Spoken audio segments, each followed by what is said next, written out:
Página 1. Repensar la evolución humana, por Jeffrey H. Schwartz, 2017. La biología es una ciencia puntera en este siglo. Como en todas las demás ciencias, el progreso en biología depende de las interrelaciones entre la investigación empírica, la construcción de teorías, el modelado y el contexto social. Pero mientras que la biología molecular y experimental ha evolucionado dramáticamente en los últimos años, generando una avalancha de datos muy detallados, la integración de estos resultados en marcos teóricos útiles se ha quedado atrás. Impulsada en gran parte por consideraciones pragmáticas y técnicas, la investigación en biología sigue estando menos guiada por la teoría de lo que parece indicado. Al promover la formulación y discusión de nuevos conceptos teóricos en las biociencias, esta serie pretende ayudar a llenar importantes lagunas en nuestra comprensión de algunas de las principales cuestiones abiertas de la biología, como el origen y la organización de la forma de los organismos, la relación entre desarrollo y evolución y las bases biológicas de la cognición y la mente. La biología teórica tiene raíces importantes en la tradición experimental de la Viena de principios del siglo XX. Paul Weiss y Ludwig von Bertalanffy fueron de los primeros en utilizar el término biología teórica en su sentido moderno. En su comprensión, el tema no se limitaba a la formalización matemática, como suele ser el caso hoy, sino que se extendía a los fundamentos conceptuales de la biología. Es este compromiso con una integración integral e interdisciplinaria de conceptos teóricos lo que la serie de Viena pretende enfatizar. Hoy en día, la biología teórica tiene componentes genéticos, de desarrollo y evolutivos, los temas conectivos centrales en la biología moderna, pero también incluye aspectos relevantes de la biología computacional o de sistemas y se extiende a la filosofía naturalista de las ciencias. La serie de Viena surgió de talleres orientados a la teoría organizados por el CLI, un instituto internacional para el estudio avanzado de sistemas complejos naturales. El CLI fomenta proyectos de investigación, talleres, proyectos de libros y la revista Teoría Biológica, todos dedicados a aspectos de la biología teórica, con énfasis en la integración de las ciencias del desarrollo, evolutivas y cognitivas, pero sin limitarse a ellas. Los editores de la serie agradecen sugerencias para proyectos de libros en estos dominios. Gerd B. Müller, Thomas Pradeu, Katrin Schaffer. Prefacio. En septiembre de 2015, se llevó a cabo un taller en el Instituto Konrad Lorenz para estudios de evolución y cognición en el que se les presentó a los participantes el desafío de considerar para sus propios campos de estudio las preguntas: ¿es la paleoantropología una ciencia evolutiva? ¿O, son biológicos los análisis de la evolución humana? La invitación a esta reunión comenzaba, dados los pronunciamientos sobre la evolución humana que dominan los libros de texto de antropología y que frecuentan las páginas de los periódicos y los sitios web de noticias científicas electrónicas, parecería que las principales preguntas en paleoantropología han sido respondidas. De hecho, es un lugar común leer que un nuevo análisis fósil o molecular apoya completamente o modifica solo un poco los escenarios de quién está relacionado con quién y cómo, cuándo, dónde y por qué una especie de pariente humano, homínido, se transformó sin problemas en otro. Si esto es así, uno puede preguntarse, ¿por qué molestarse en tratar de encontrar más fósiles, identificar otra molécula o buscar evidencia relacionada con la historia de vida y la persistencia de cualquier homínido, o realizar estas investigaciones con la última tecnología, si ya sabe la historia? A la luz del impacto que tienen los pronunciamientos sobre la evolución humana en el público y en los académicos no expertos en biología, parece apropiado convocar un taller que se centre en la desconexión entre los estudios evolutivos humanos y los estándares teóricos y metodológicos y la práctica que informan al resto de los estudios evolutivos. Biología. Se espera que el resultado de este taller sea una publicación de base amplia que saque a la luz supuestos y conceptos erróneos, así como aspectos positivos y biológicamente viables de los estudios evolutivos humanos.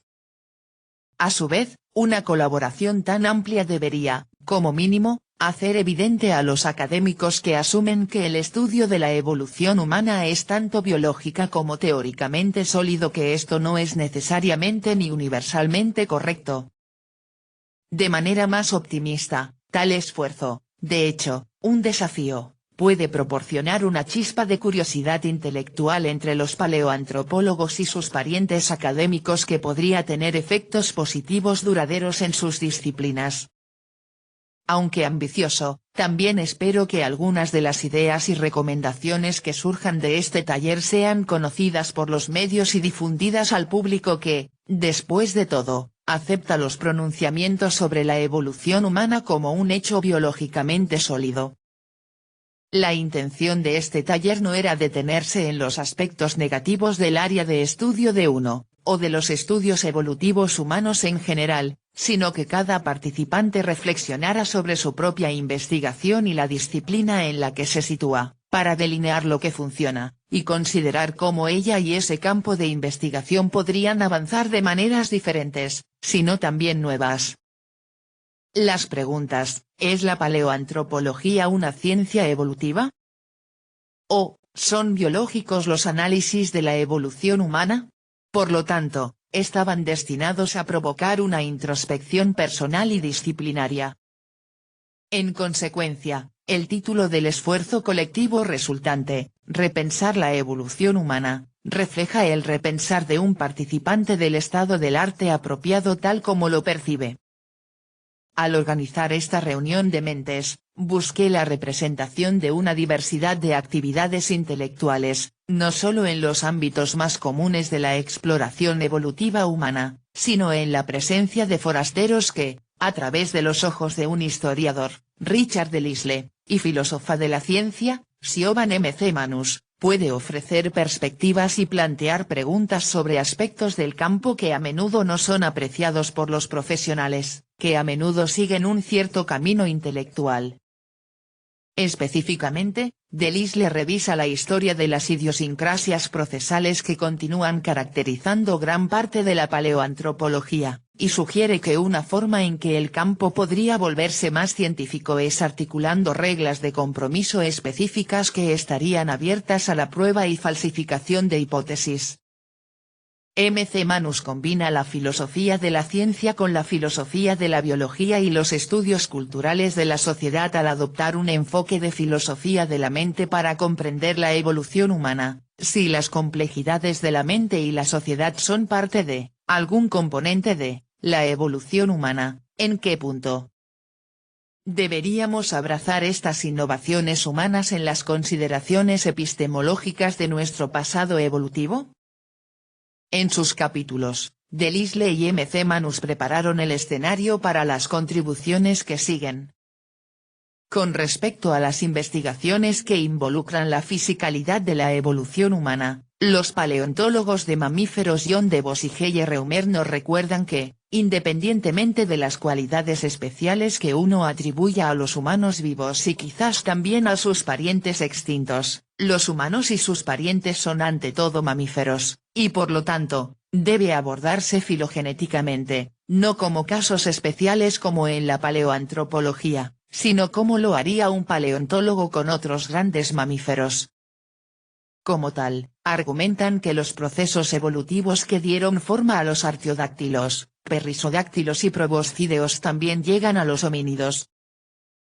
Ofrecen ejemplos de enanismo de islas y adaptaciones a pastizales crecientes durante el Pleistoceno, y también argumentan que los homínidos del Pleistoceno tardío, como otros grandes mamíferos, están dotados de un pelaje lanudo. Siguiendo el ejemplo de tratar a los humanos como otro mamífero, reviso la historia y las suposiciones subyacentes de cómo los paleoantropólogos llegaron y continúan interpretando y asignando fósiles humanos a los pocos taxones que están permitidos para abarcar todo el registro fósil humano. ¿Por qué los paleoantropólogos se niegan a humanos la posibilidad de la diversidad táxica que caracteriza el pasado evolutivo de otros mamíferos?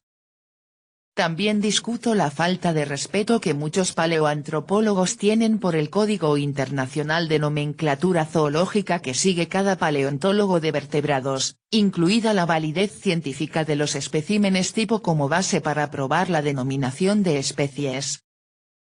Por último, reviso los supuestos que han informado la interpretación de los datos moleculares frente a la evolución humana. Rob Desalle y sus colegas persiguen las afirmaciones derivadas de los análisis genómicos sobre la distribución geográfica y la historia evolutiva de las poblaciones humanas actuales, incluida su concepción como unidades biológicas discretas. Al hacerlo, identifican tres problemas principales que subyacen a estas afirmaciones: la disparidad entre los grandes conjuntos de datos genómicos de humanos vivos y la muestra relativamente pequeña de homínidos fósiles, relativamente recientes, suposiciones sobre el origen de la diversidad de la población humana y las suposiciones que informan los algoritmos de los que se derivan los agrupamientos de poblaciones humanas. Al defender la integración de la genética con la paleontología, la arqueología y la paleoclimatología para intentar comprender la evolución humana, Alan Templeton enfatiza la importancia de la prueba de hipótesis, que, desafortunadamente, a menudo se pasa por alto o simplemente se ignora en las consideraciones paleoantropológicas. Desde la perspectiva de un genetista, utiliza el modelo de reemplazo fuera de África, OA, para ilustrar cómo la confianza en lo que él identifica como datos no informativos y pseudohipótesis ha sustentado una hipótesis no comprobable. En una línea similar, Michael Petraglia y Hugo Groucutt discuten otros problemas con los modelos OA, especialmente su base en la historicidad, y se centran en preguntas de quién, qué, cuándo y dónde. Usando las historias dispares de las poblaciones en la península arábiga y la India como ejemplos, discuten los problemas inherentes a establecer conexiones directas entre el pasado y el presente, y abogan por un enfoque evolutivo que incorpore e integre las perspectivas ambientales y demográficas. Las discusiones de Desalle y sus colegas y Templeton también nos recuerdan no solo que debemos ser conscientes, sino, lo que es más importante, comprender las diferencias entre los enfoques computacionales para la reconstrucción filogenética. En este sentido, los capítulos de Peter Waddell, Fred Bookstein y Marcus Bastir demuestran cómo la elección del algoritmo de uno, que a su vez subsume los supuestos evolutivos, afecta el análisis de los datos moleculares y morfológicos. Waddell aborda los modelos OA versus multiregional, MR, para el surgimiento de la diversidad poblacional humana moderna utilizando principalmente datos sobre secuencias genómicas completas y aspectos de la forma del cráneo. Al interpretar la similitud y la diferencia en términos de posible introgresión frente a divergencia, calcula que el Homo sapiens se distinguió en el sur o sureste de África entre 150.000 y 200.000 años, y se dispersó en un proceso gradual, no MR, por toda África antes de migrar entre 60.000 y 100.000 años. Haciéndose eco del sentimiento de muchos colaboradores, Waddell pide una integración más completa de la información biológica para abordar una concepción y definición aún insatisfactoria de especies sapiens.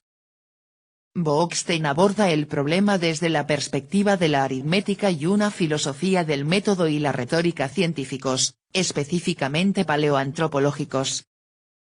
No solo no está de acuerdo con el enfoque de Waddell, sino en general con el uso de correlación, regresión, componentes principales y otras metáforas de distancia.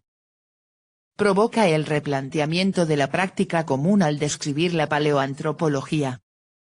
En un esfuerzo por hacer avanzar la paleoantropología en el ámbito de la aritmética, Bookstein enfatiza que, sea cual sea el método, una ciencia cuantitativa confiable también debe incluir un escepticismo organizado.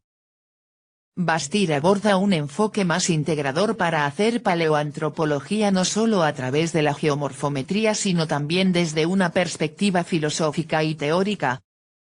Al revisar los pros y los contras de la morfología descriptiva tradicional frente a la morfometría, aboga por una fusión, es decir, integración, de acuerdo con el tema general del volumen, de estas formas aparentemente dispares e irreconciliables de tratar con la topología, es decir, de analizar la morfología tridimensional, que es lo que los especímenes, ya sean fósiles o recientes, presentan al paleoantropólogo. Paralelamente a mi punto de que al mantener una mentalidad de moléculas versus morfología uno está dicotomizando falsamente un continuo biológico, Bastir argumenta que un paso adelante en el análisis filogenético sería la fusión de la fuerza de la geomorfometría para descifrar las relaciones morfológicas de tamaño y forma con el enfoque del morfólogo. En el detalle morfológico necesario para distinguir entre primitividad y derivación. Robin Dennell relata la historia de la paleoantropología en China para ilustrar cómo la historia sociopolítica puede afectar los escenarios de la evolución humana. Específicamente, las concepciones cambiaron de un contexto biológico amplio, en el que se pensaba que los eventos importantes de la diversificación de los vertebrados, incluidos los humanos, ocurrieron en el este de Asia, al modelo evolutivo in situ multirregional de Weidenreich, la afirmación de Mobius de que el este de Asia era una región evolutiva humana. Remanso y, con el surgimiento del etnonacionalismo después de la fundación de la República Popular China, a abrazar al homínido Zhoukoudian como el ancestro directo y antiguo de todos los chinos. Profundizando en el tiempo, Gabrielle Macho aborda el problema de interpretar los orígenes de los homínidos destacando que los humanos son los únicos sobrevivientes de un grupo especioso. Ella cuestiona la validez de elegir un simio específico como modelo a partir del cual reconstruir el último ancestro común de todos los homínidos, lo que también deja en claro que nuestro pariente vivo más cercano no es necesariamente nuestro pariente más cercano. Hacia un esfuerzo más integral, Macho argumenta que los paleoantropólogos deberían centrarse en la plasticidad de especies estrechamente relacionadas y ecológicamente similares, e integrar el estudio de la morfología, el desarrollo, la geografía, la paleoclimatología y la genética.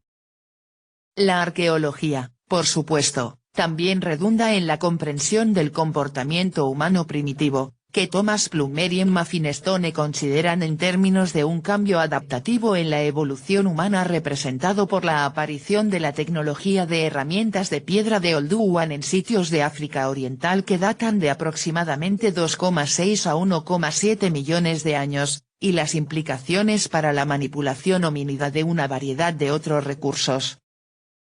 Más allá de reconocer que los primeros homínidos transportaron y utilizaron materia prima de alta calidad para producir lascas de piedra, destacan lo poco que se sabe sobre la función de estas herramientas. Piden una investigación que integre la interpretación de fósiles humanos con conocimientos derivados de la arqueología sobre la adaptación y el comportamiento de los homínidos. Dietrich Stout discute la pregunta: ¿deberían los estudios evolutivos humanos enfatizar la singularidad de la naturaleza humana y, por lo tanto, una historia evolutiva humana única, también abordada por M.C. Manus y Cohen, o tratar de ser predictivos y basarse en leyes generales, ver también Delisle? Utilizando la hipótesis del cerebro social de Robin Dunbar y los escenarios derivados de la evolución del cerebro humano, el tamaño del cerebro restringe el tamaño del grupo, por lo tanto, el aumento del tamaño del grupo provoca un aumento del tamaño del cerebro, como una plataforma desde la cual considerar esta pregunta. Él argumenta no por un lado o por otro, el otro, sino las dos caras de la moneda. Stout concluye que una mejor comprensión de la evolución del cerebro humano debe provenir de una integración de la arqueología y la paleontología con la biología comparativa y evolutiva. En su consideración del aumento del tamaño del cerebro, Ian Tattersall señala que si bien es evidente que este evento ocurrió al menos 3 veces en distintos linajes de homínidos, no está claro por qué o cómo ocurrió y si el patrón fue el mismo en cada caso. Si bien reconoce que existe una correlación entre el comportamiento complejo y el aumento del volumen cerebral, argumenta que el razonamiento simbólico moderno no solo es exclusivo del Homo sapiens, sino que su aparición fue epifenomenal, es decir, después de la aparición de humanos morfológicamente identificables. Específicamente, Tattersall señala la invención del lenguaje como el probable agente provocador del razonamiento simbólico y su uso más económico de la materia cerebral. Para concluir este volumen, Claudine Cohen aborda la evolución humana con la mirada puesta en las influencias de la fisiología y el comportamiento reproductivos. Al hacerlo, enfatiza la importancia de la anatomía y la fisiología femenina, como el ciclo menstrual, la ausencia de estro, ovulación oculta, y la vida después de la fase reproductiva, que, quizás incluso desde el momento mismo de la emergencia de los homínidos, han contribuido al patrón de la evolución humana. Cohen argumenta además que comprender el comportamiento reproductivo proporciona una ventana a la importancia de la interacción entre los factores culturales y biológicos en la evolución humana. Todos esperamos que estos pensamientos e introspecciones contribuyan tanto a explicar como a ampliar la diversidad intelectual que caracteriza el estudio de la evolución humana. Jeffrey H. Schwartz, 24 de diciembre de 2016. Página 15.